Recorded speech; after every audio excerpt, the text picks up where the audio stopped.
Daylight breaks over the ridge. The hounds strike. No crowds, no cameras, just a track and the hounds that bring the story to life. That's what this show's about. Dogs, dirt roads, early mornings, and the people who live it. This is Creekside Chronicles. Hounds, hunting, and heritage. I am your host, Heath Hyatt, houndsman, hunter, and a lifelong student of the outdoors. Here, we chase more than game. We chase knowledge about hounds, hunting, and living the outdoor life the right way. From bear country to back roads, this is where the hunt meets heart, and every story runs a different trail. So pull up your chair by the creek, leash up your best hound, and let's get after it together. Performance starts in the feed.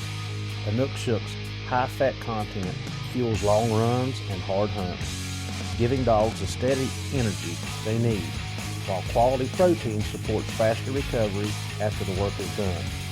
That's why I trust Inukshuk dog food.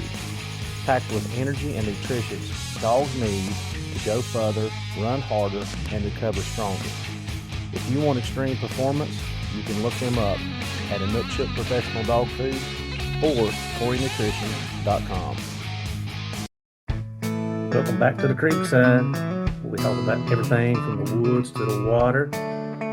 We talk about it all.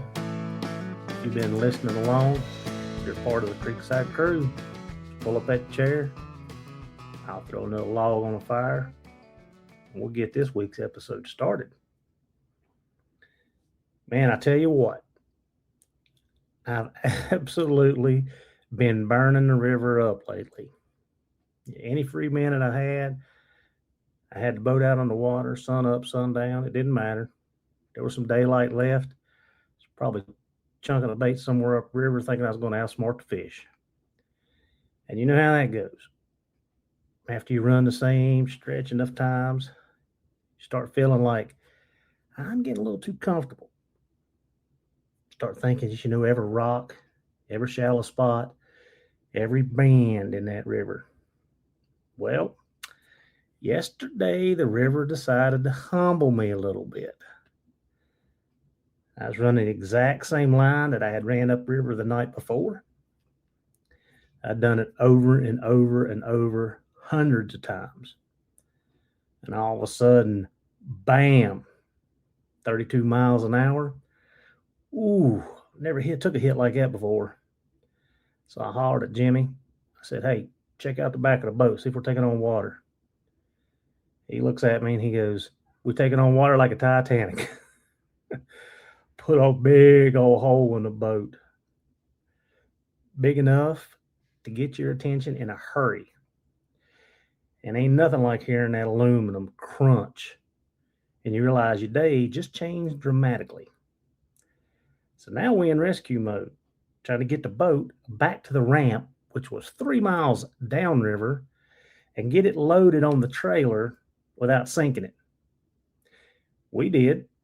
Hit the bilge pump, got the boat planed out, and downriver we went. So all in all, that was a blessing part of the day.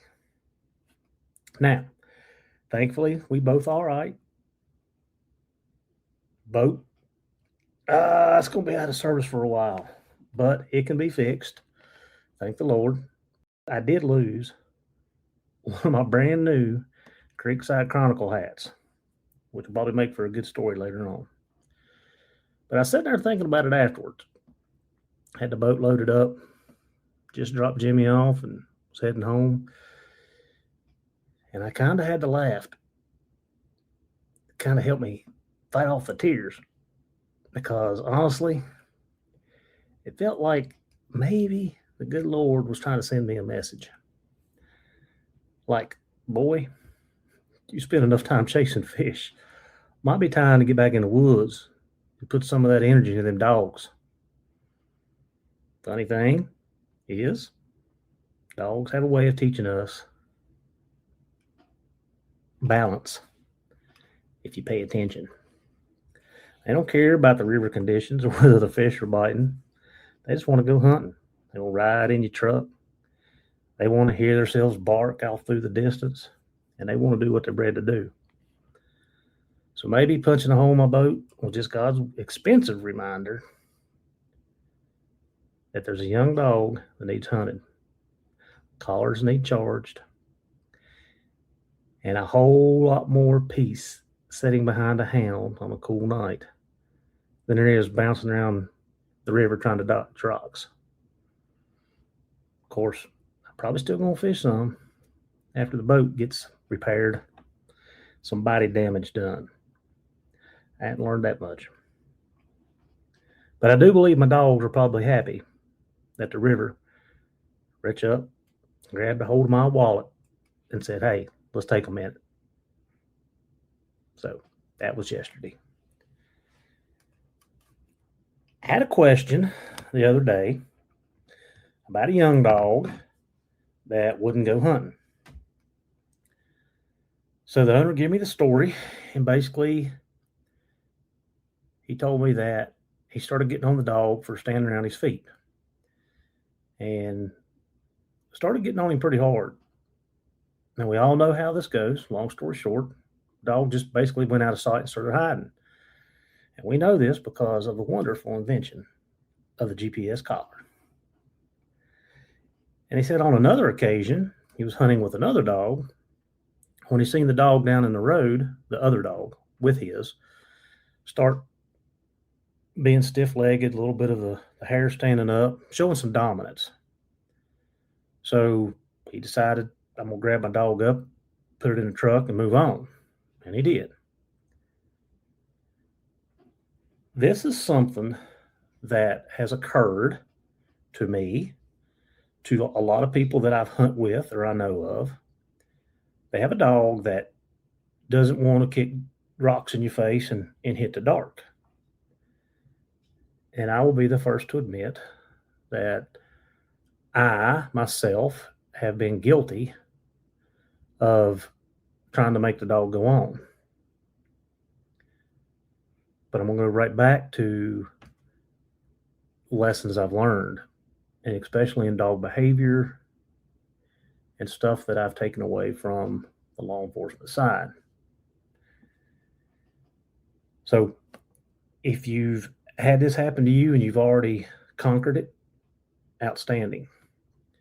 If this is something new to you or you're a new hunter and you haven't experienced this yet, I'm going to give you some very basic ways to help with the situation.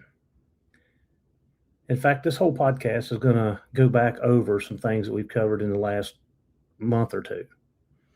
So just bear with me. So how do we reestablish the bond? Because we've hurt that bond by trying to shoo the dog away, right? Trying to make him go on. And if we've got on him in a hasty or harsh manner, the dog's very confused at this point.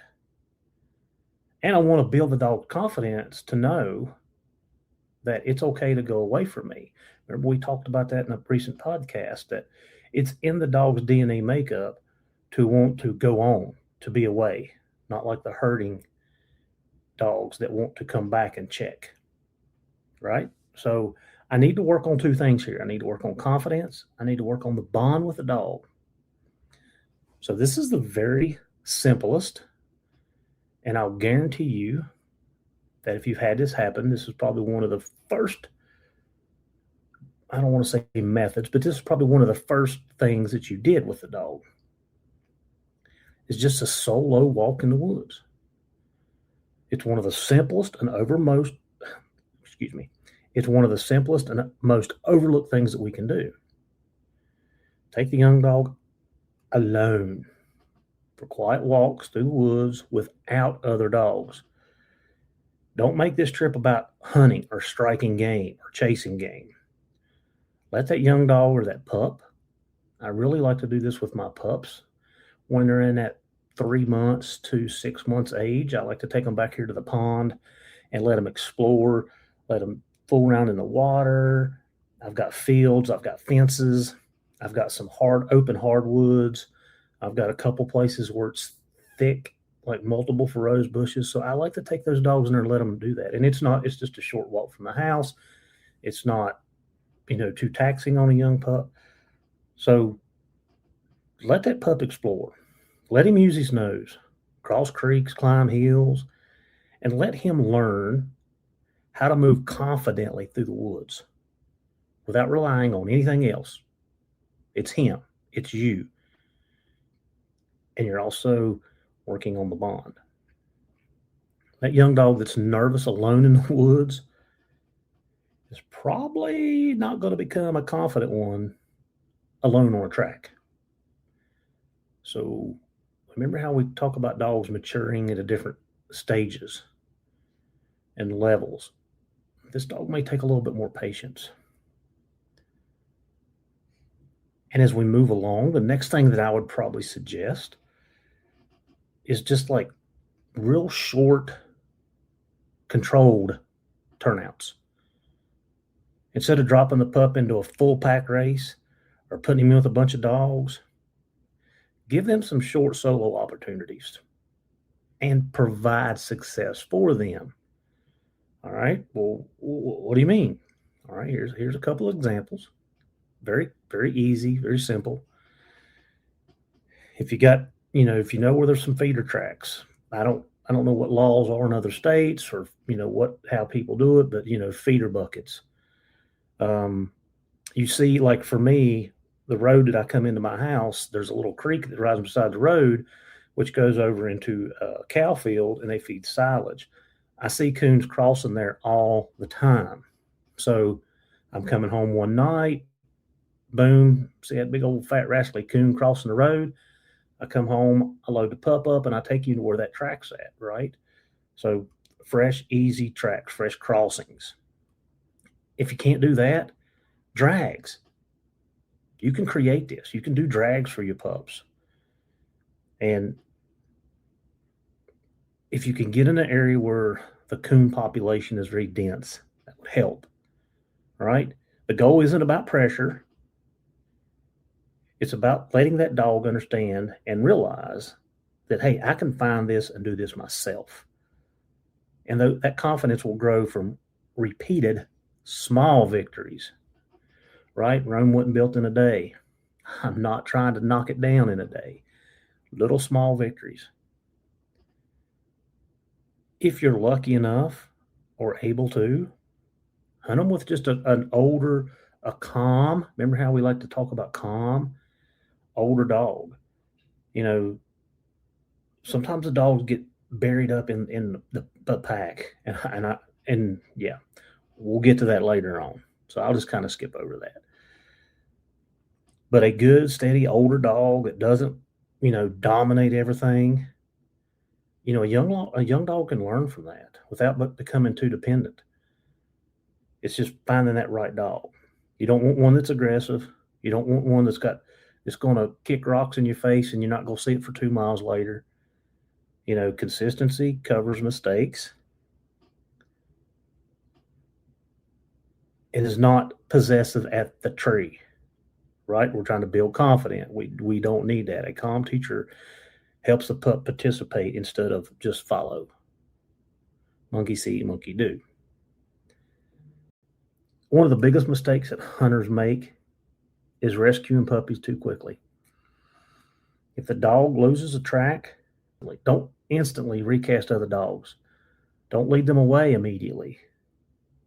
Find you a stump, find you a log, and just sit down. Problem solving creates brains. And dogs that learn to recover tracks alone become far more dependable later. Something else I like to do with my young dogs is I like to road them. Turn that pup loose in some safe areas and ride slowly along. You got to be careful, guys. You don't want to run over dogs. Some dogs like the comfort of that truck and they won't stay right at it or stay right attached to it. So you got to be super careful with that. But it encourages them to range out naturally. Gives them a little independence, curiosity, confident moving away from you. A clingy pup is rarely going to become a natural hunting dog. So we've got to help the dog learn to take his natural instincts and put them into motion. And here's the big one: overcorrecting young dogs. This is huge. Nothing kills independence faster than a young dog's scared to make mistakes. You ever seen that? I have.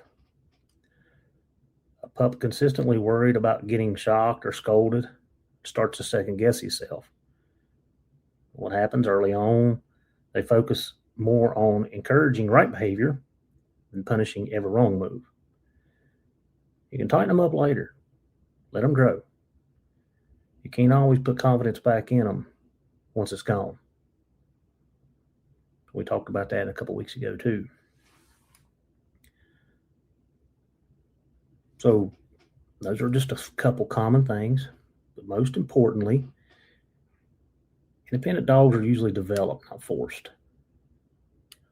A young hound needs time, exposure in the woods, opportunities to succeed, chances to fail and recover, and he needs patience from you, the handler. Some of those pups are going to start early. Others are going to take 2 seasons before it really clicks. The worst thing you can do is compare one young dog's timeline to another, and we all get caught up in that. Because the dogs that are worthy feeding long term usually reward your patience. So there's that.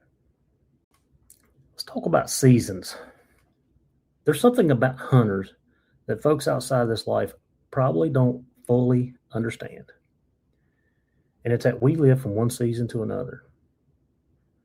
Seems like 1 minute the season ends, our minds are already drifting towards the next one. Turkey hunters start talking about deer season. Deer hunters start talking about their food plots. Then before long, us houndsmen, we start counting the days until the next training season opens. We can see those dogs start moving those tracks. It's just a cycle that we live in.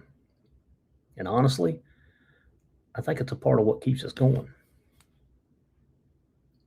Because when hunting season ends, there's a little emptiness that settles in whether we admit it or not. You go from hearing dogs every day, every week, loading up before daylight, standing around the tailgates with your buddies, listening to that race echo down the holler, to suddenly it's quiet. Winter's in, then the woods start to green up in the spring. Tracking systems are hung on the chargers. They're not moved. Dog boxes are in the garage or in the building. They're covered with a tarp out on the edge of the yard. And if you're not careful, that quiet will make you restless. That's why we find ways to fill the gaps. Some folks fish. Some turkey hunt. Some start planting food plots.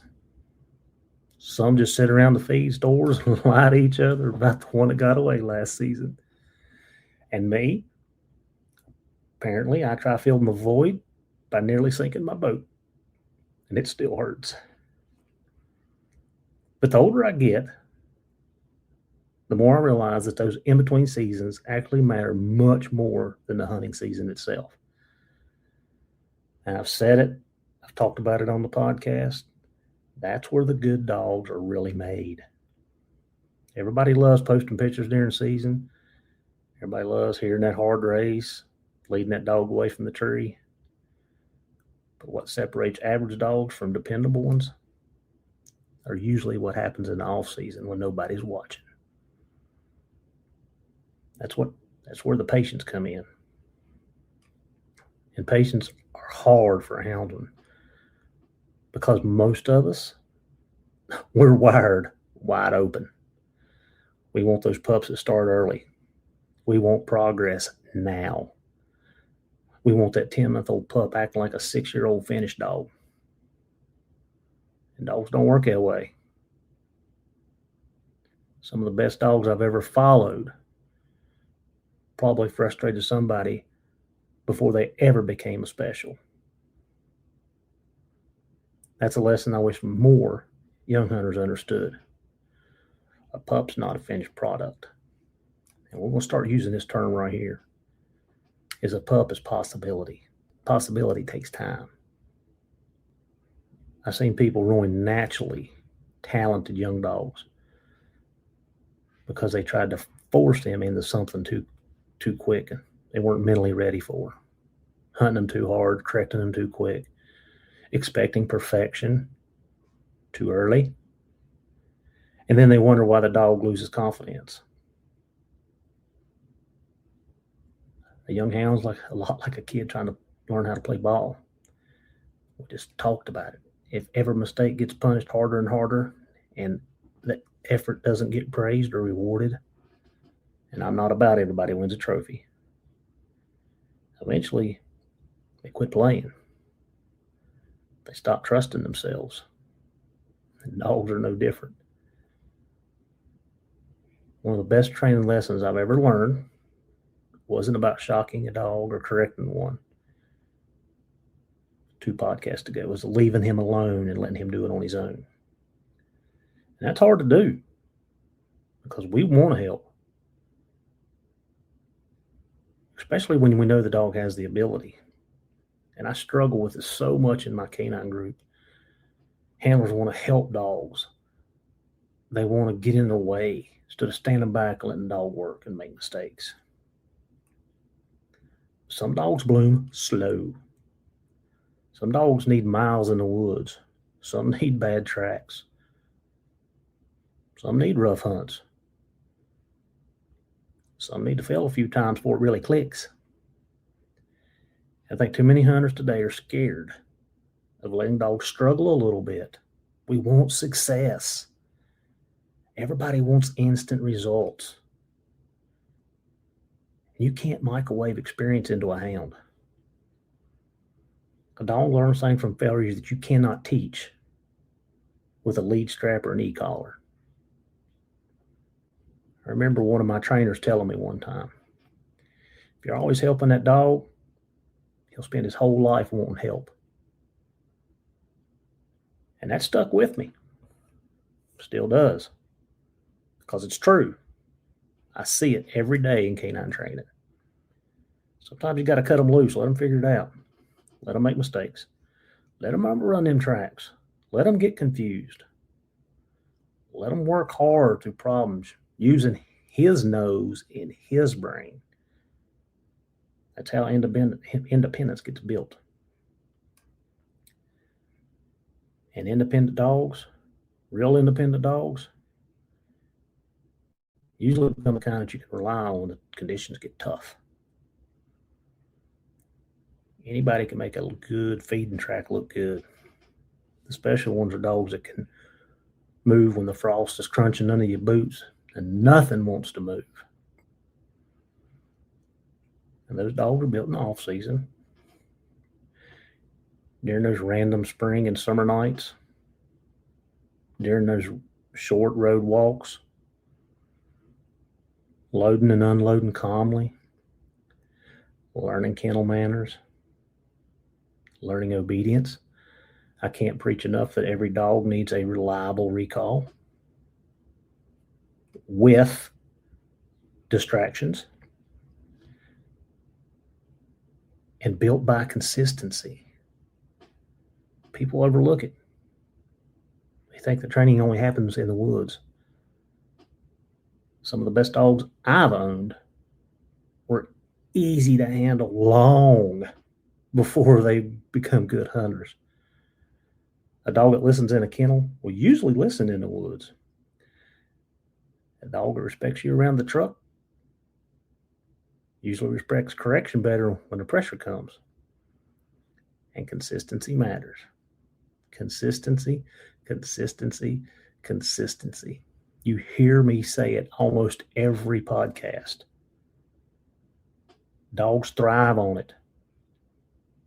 If you let one act wild for 6 days a week, you cannot expect him to suddenly become a disciplined dog when you take him out to hunt. And that applies to us too. We get rusty in the off season just like the dogs do. We lose our patience, lose conditioning, we lose our sharpness. That's why I think changing seasons are good for us. Fishing slows down the mind. It's where I get my peace. Summer gives dogs time to mature physically and mentally. The woods rest. And by the time the cool weather starts creeping back in, we're hungry. We're ready.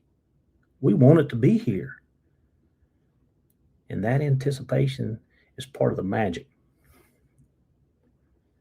There's nothing like those fall mornings or cool fall nights. Steam rolling out of the dog's mouths. Everybody standing around pretending that they're not excited, when deep down they're about to bust at the seams. And all of a sudden, all that work you put in feels worth it. Every bucket of feed, every walk down the road, every frustrating young dog that you had to deal with. And for you guys up north, every mosquito bite, because I know they're hunting right now. Every mile, it all starts to come together. And I think that's why hunters never really stop chasing seasons. Because every season gives us hope. Hope that that young dog finally figures it out. Hope that the older dog puts it together for his best year. Hope that maybe this is the season that you make memories people talk about for years to come. And if you're lucky, maybe somewhere along the way, you realize it was never about the game. It was about the dogs, the friendships, the stories, the days and the nights that nobody understood. Less than standing in the dark or in the early morning light before the sun comes up, listening to your hounds work. This is the stuff that stays with you longer than this when the seasons close. And maybe that's why, even after punching a hole in my boat, I still end up right back here thinking about my dogs.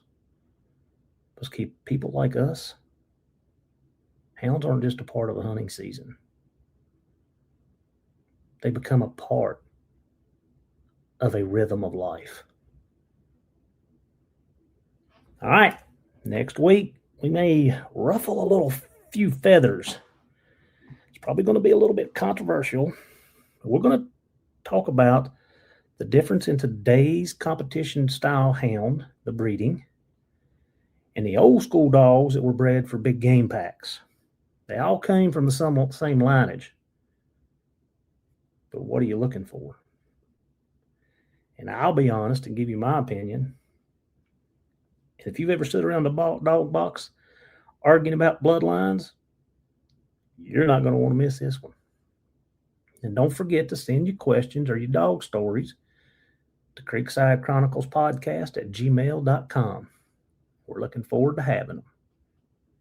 That's going to be a wrap for this week's episode of Creekside Chronicles. We appreciate you spending your time with us, whether you're in the truck, in the woods, or sitting by the creek just listening along. Thank you for walking this trail with us. And we got to say thank you to W Supply for hosting the podcast and supporting everything we do. Be sure to check them out and go to wsupply.com for all your hound hunting needs. Until next time, keep your dogs fed right, those leads tight, boots muddy, and we'll see you at the tree. Tailgate drops before the light, coolers packed and the rig sitting right, tracking collars charged, beeping green, boots in the bed and the rifles clean. Dog box rattling, engines hum, we're chasing bear till the day is done. Old ring barking like he knows what's near, nose to the wind, tail full of cheer. From the Virginia mountains to the Carolina clay, we're burning fuel and miles each day. Every turn's another tale, through mountain mist and paper trails. We see the sunset red in Tennessee, rise through the fog in old WV. North Carolina's pines echo loud with the cry of a hard-run hound. New York forest, Maine's deep snow, Vermont valleys where the black bears go. Truck keeps rolling, wheels don't care. We're chasing daylight, chasing bears. Rest stops few, the roads are long, but the fire in our hearts still burns strong. Wisconsin mornings cutting crisp and clear, Canada's wildwoods drawing near. Still got states we ain't run, but that hound dog fever won't let us quit. We see the sunset red in Tennessee, rise through the fog in old WV. North Carolina's pines echo loud with the cry of a hard-run hound. New York frost, Maine's deep snow, Vermont valleys where the black bears go. Truck keeps rolling, wheels don't care. We're chasing daylight, chasing bears. Gas station coffee, Alpha XL on the dash. Another back road, another bear track. Friends made fast and stories told slow. Under stars where only hunters go. We see the sunrise gold in Canadian air, and it sets on a trail down in Appalachia. Packing steel and leather, grit and care. We're built for the road and chasing bears. So load the dogs and slam the gate. There's a trail ahead, we won't be late. From dawn to dusk, we're always there. Chasing daylight, chasing them bears.